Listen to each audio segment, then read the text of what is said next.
थबक खनबदा पैसा चादबिदा खलकंद Fai हाइबगुम लेपाकी थबक तौगेन चंगईबा MLA लेपकेन चंगईबा MP लेपके चंगईबा कांगसु मियामना पैसा चादबिदा अमोइसंग अफफत खल थादबिरकांदा अवोनबा लेपाकसिगी ओरिबा फिबम अखोइगे पुवारिदा अमुक्त थेंगनगिदिबा फिबम असि सुगुम्बा फंक्शन तौरिंगैसिदा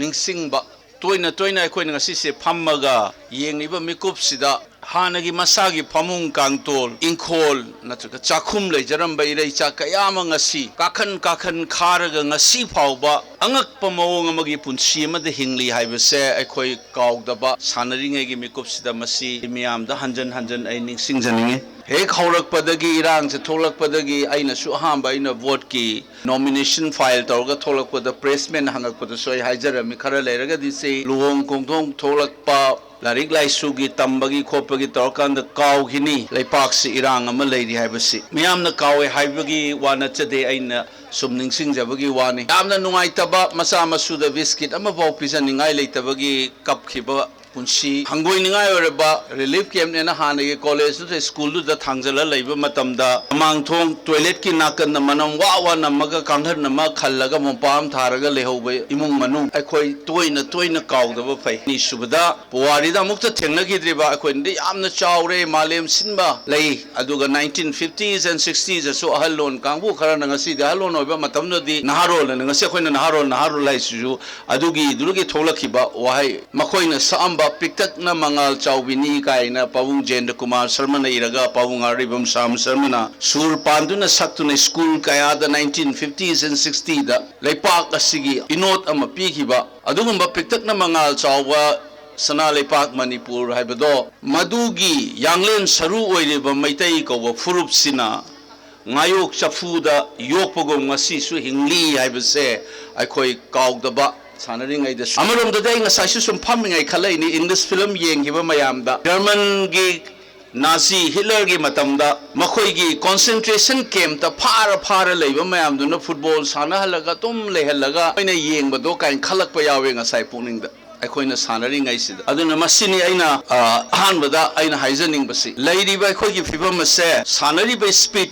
अखोइगी सिदा यावरिबा स्पिरिट हाइतारे मसिगी डिसिप्लिन यावना अइना ngamnanaba तौबा सुगुम्बगी कल्चर से मसिगी से अखोइदा सागी लमचत साजत यावरगा डिसिप्लिन यावना येंगनबबु माइथीबा पीबा ngamnanaba गुंडा तौदना लांगना खोतना डिसिप्लिन यावदबना तब स्पोर्ट्स ना तंबिरिबा डिसिप्लिन अमा रूल अमा फॉलो तौरगा चना पथा इल्लगा सानरगा येंगनबबु माइथीबा यो ओपोनेंट बु माइथीबा पीबा ngamnaba होनबा गुम्बा लालोंग अमा अखोइगे नहारोल सिंगदा आई लेहंजनिंगी स्पोर्ट्स आइजे सिनी मणिपुर के मगुन ताइबनी अदुना अखोइना सि सानबा मतमदसु अमुकसु अननिंगसिंग मसि गाक्तनी पाइ पुसिंगसु लान द थेंगनदना लाकपैरम दमनिना लान लेतबा मतमदसु अखोइगी चटकदबा खांगी मरोंदगी करिदगी से अखोइगी जगोई साबदा हापचनना लेप्तना प्रैक्टिस से लेफंद्रिनेबा जगोई दसु अखोइगी थांगी खोंगचे लालोंग मैम से हापचनना दुमाइन तौदना अखोइना सुमना फुटबॉल सानबा मतमदसु अखोइना थेंगरिबा पोसिगी पार्ट ऑफ द ट्रेनिंग ने हाइबदुमा ए थमजनिंग अदुगा अदुगी स्पोर्ट्स की कल्चर से हाना लेबसे मसिनसु मणिपुर की अखोई से मणिपुर मचानी नत्रगा अखोई से ना अखोई चौथोक्चबा मपोल कांड पेट्रियोटिक फीलिंग पीरिस लेपाक निंगसिबा इफुरुप की नुंगसिबा अमसुंग अखोई मरक्ता लिंगजेन मानबगी इथिलमा पीरिबसे मणिपुर की स्पोर्ट्स पर्सन सिंगसिना याम ओइबनी सानरोय सिंगसिना दुना अखोई ngasi सानरी सिसु येंगमिनर कांड अखोई याम तोइबगी वाखलोन से सागनबा ओइनबा खुलाय अमोइनु जै अदुना ने आइना स्पोर्ट्स की फंक्शन सिंगजसु दुम तोइना चटलगा हेक निंगसिंगबा सुम यावबा अखोई की हुजिक लेइबा फिबम अमसुंग स्पोर्ट्स की